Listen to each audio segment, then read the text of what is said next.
All right. First of all, you've got the coastal plains. Now this little area right here is very flat for the most part, and it just gradually comes up from the Mediterranean Sea. This is the area where the Philistines lived. So when you think about, when you read David and the Philistines, and actually they were there for a long time because the people were supposed to kick them out and they never did. So this is the area of the Philistines, but just for purposes of geography, it's low and it's close to the... Did it flood? Did it flood? Did it flood, consistently? I don't know about that. What did the Philistines like? Oh, okay. So a long time ago, while we're still getting up and running with societies, civilizations, there was this, out in the desert you had nomads, and they're just on their own, kind of doing their own thing out in the desert on the land, and you had the same kind of thing happening on the sea. And they would sail around just like the people would go around and basically those people are just called the sea people, And one group of sea people decided they liked it here, and they settled here, and those are the Philistines. Up north, just beyond the northern reaches of modern Israel, there was another band of sea people that settled there, and they built two cities, Tyre and Sidon, and those are the Phoenicians. So when you think about Phoenicia or the Phoenicians, that's where they were. When you hear about the Syro-Phoenician woman, she was part Phoenician from there. Moving in a little bit, you could call them the foothills or the lowlands. It's known as the Shephelah. That's what they call it, the Shephelah. And this is more hilly, but not exactly mountainy. And you move in a little further, and you have the Judean mountains. In terms of raw geography, they're not all that high, but they are mountains versus just kind of hilly areas. That's where you find Jerusalem, just on the top there, right by the top of the Dead Sea. Then you have what they call the Rift Valley.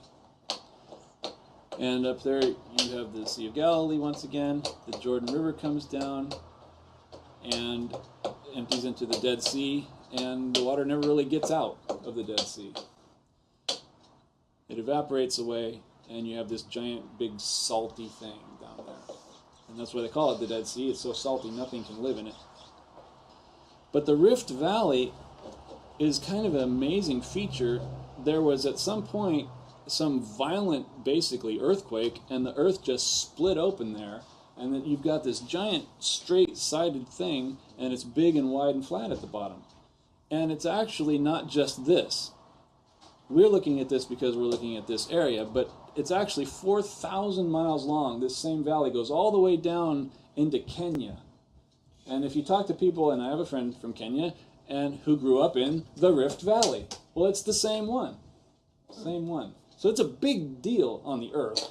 Anyway, that's the Rift Valley in Israel. Oh, so the Bay of Aqua is part of that rift. It is, yeah. You can see where it just comes right on down, and then it goes, I don't know if it's straight exactly, but it goes on down all the way down to the lower part. I think it ends in Lake Victoria or something like that.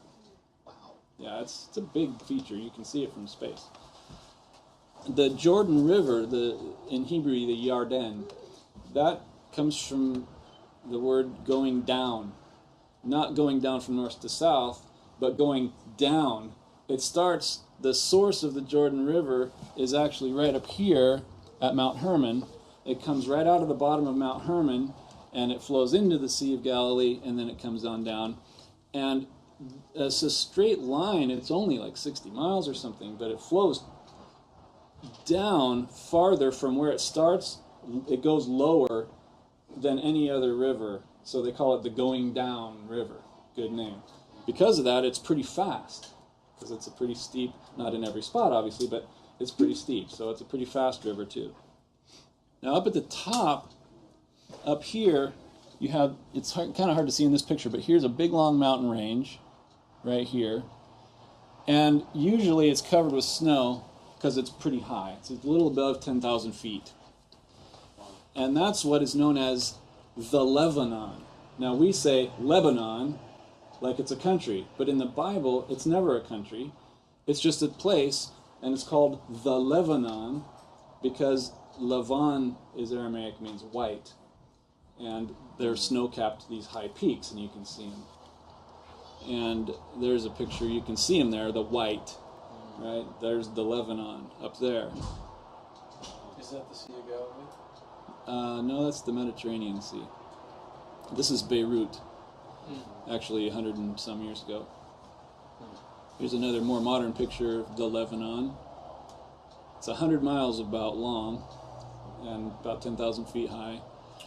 And this is where you got all the wood. There really wasn't a lot of wood, but the Lebanon had these big cedar trees, and that's what it was famous for. In fact, the country of Lebanon now, on their flag, they have a cedar tree, because that's their big thing. There's some growing there. A lot less than used to be. Not where they pulled from for the temple. For all kinds of things. Right. Every country needed What it. else were they? Every country wanted the wood, yeah. All the Phoenicians built their ships out of there. That's probably why they settled there. They're like, hey, look at all that wood. Yeah, and they're nice and big, too. Here's a good example of one. Cedar of Lebanon. Kind of impressive. Now that you've seen one, when you read in Job, where he talks about behemoth and then the tail like a cedar of Lebanon, there you go. Now you can picture it now. So here's, just for example's sake, a picture of an earthquake fault. There was an earthquake in the land about 120 years ago, and this is an example of the kind of thing you get where the earth just kind of separates, and you have these straight sides, and just the top just falls away. And this is an extremely small version I just wanted to show you of the Rift Valley, so you can kind of get what's happening on a bigger scale.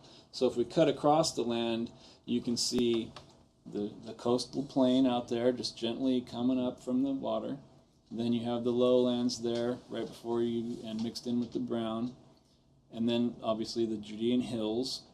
And then bam, bam, this rift, this just giant rip in the ground. And up there is Jerusalem. It's not at the highest point, but it's up high. So you always hear going up to Jerusalem. It's never referred to any other way. Well, we're in the north, so we're going to go down to Jerusalem. No, you always go up to Jerusalem, no matter where you're coming from. And then down there is Jericho. Well, even if they came up from the north, would they naturally descend down into the valley and then You'd end up going up if you're approaching Jerusalem, even from if any direction. From any direction, because it's surrounded on all sides by valleys. Right. So you're going to go up. You're not going to come through the rift. Even if it's just the last, 500 yards, you're going to go up, because you're going to go down, because it's surrounded by valleys. Now, the level of the Dead Sea, you can see, is much lower than the sea level. Yeah. How much lower? 1,300 feet below sea level. 1,300 feet. Is it the lowest body of water below? It's the lowest place you can stand on the planet on dry ground. There is no other place lower than that. Listen to this. Isaiah crying out to God, "Oh, that you would rend the heavens and come down." Where did he stand? Right there at Jericho. He not only came down, as any other god in any other story, if he just touched his tip of his toe on the highest mountain on earth, we'd say, wow, that's really something. The one true God came down as far as it's possible to come down for us. Jericho, the oldest city on earth. Now think about Yeshua. When we think about the first century, when we think about, the Lord walking the earth, does that seem like a long time ago? And that's how long ago? How long? Say it. 2,000 years. Okay. So we think back, wow, 2,000 years ago, that's a long time.